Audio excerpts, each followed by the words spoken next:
everybody for coming. It's really lovely to see so many friendly faces. Actually, I know so many people here. So I live in Brazil and I get to see all my old friends. It's great. So thank you so much for coming.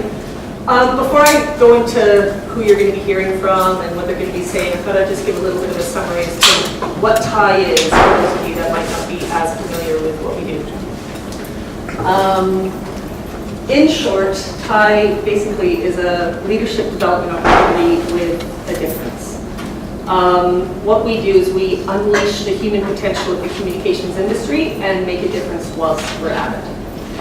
So how do we do that? What we do is we get communication professionals from developed countries. They can be from ad agencies, or they can be from companies like Sainsbury's in the communication department, or Unilever or Nike. And we get them to work in emerging markets with NGOs, social enterprises, social projects. And they work completely out of their comfort zone in ambiguous situations, in a new culture, with new people, oftentimes in a brand new language. And they have 30 days to figure out what the hell they're going to do in a short amount of time that they have to solve that problem using their communication skills. So what happens when you take people completely out of their comfort zone, out of their silo, out of their sort of everyday life, and working in a situation that's so completely different to what they're used to? You get people who come back with an injection of this, it's an energy, it's a horsepower that is something unlike anything you can do in a classroom setting.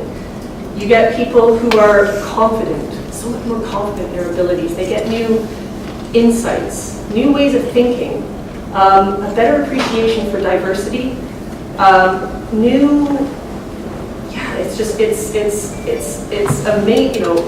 it's an amazing kind of injection of new ways of being able to work in their role at the agency or company. But what is really special is they come back with a newfound appreciation and love for their skill set, for their industry, and their agency or the company that they work in. That, for me, that pride is a really, really powerful part of what TIE does.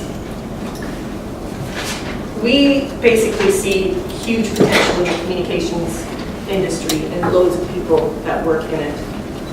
If I think back to why I set up TIE, it comes back to two pretty powerful feelings that I felt. One was that I really wanted to be able to use my skills to make a difference. I love the industry. It's wonderful. You've got really creative people, really intelligent people. Every day is different. There's an energy. You get exposure to so many different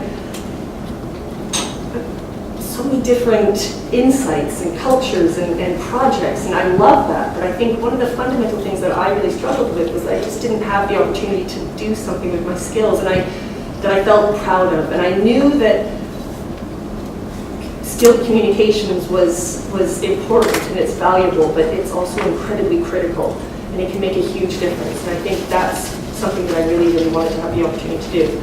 And I think the other thing was I wanted to feel proud of the industry that I worked in. And I found that I was apologizing at times for working in communications. It got to my turn to say what I did, and I'd apologetically say that I worked in communications. And that bothered me because I really liked it. I really wanted to work in this industry, but I wanted it to stand for something more. And I think for me, those are the two key things for TIE. We really want people as individuals to have the opportunity to do something that they genuinely feel really excited about, using their skills to make a difference. And I think the other thing is that the industry has the power to make a huge difference. And we need to have the opportunity to do that, and for everybody within it to feel proud of the industry. And that's sort of the big thing that kind of ties together. We often say, don't change companies, don't change industries, change the company or the industry you're in. And that's what we're doing with TIE. And I hope at the end of today you'll have a really clear idea as to how individuals are able to use their skills, do amazing things with them on the ground in lots of different places around the world, but also on the back end when they come back, that force and that energy and that insights and those ways of approaching their work, how it can transform our industry into an industry that can do so many more amazing things if we just have the right future leaders and the leaders to run it. And And that's what we're doing. We're creating the future leaders of this industry. And that's what I hope you'll learn today. So you are going to hear from, go through 4 people. So the first person to speak is going to be Nicholas. And he is the team manager from BBH, and he's the brainchild behind the City of Good campaign and the global Thai campaign, Team Vida nas Ruas, which is There is Life in the Streets. He's going to go behind the scenes on developing the campaign in Brazil and the experience overall.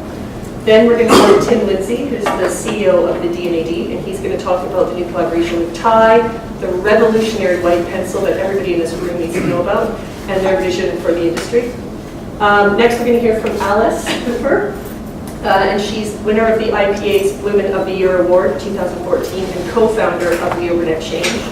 She's a client services director from Leo Burnett, and she's going to talk about her career post-Thai, the importance of new perspectives, pushing yourself out of your comfort zone, and following your heart and vision in order to get exactly what you want out of your career and your agency.